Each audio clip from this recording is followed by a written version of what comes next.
اعوذ باللہ من الشیطان الرجیم بسم اللہ الرحمن الرحیم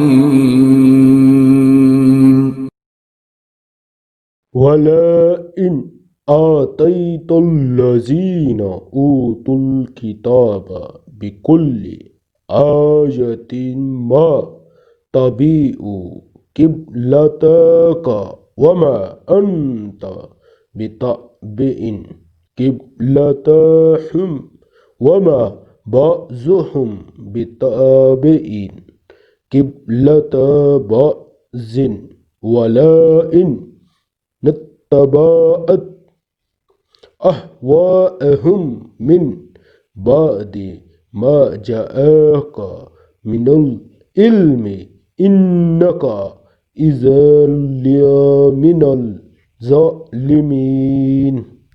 اور جن لوگوں کو کتاب دی گئی تھی اگر تم ان کے پاس ہر قسم کی نشانیاں لے آؤ تب بھی یہ تمہارے قبلے کی پیروی نہیں کریں گے، اور نہ تم کو ان کے قبلے پر عمل کرنے والے ہو، نہ یہ ایک دوسرے کے قبلے پر عمل کرنے والے ہیں، اور جو علم تمہارے پاس آ چکا ہے اس کے بعد اگر کہیں تم نے ان کے خواہشات کی پیروی کر لی تو اس صورت میں یقیناً تمہارا شمار ظالموں میں ہوگا۔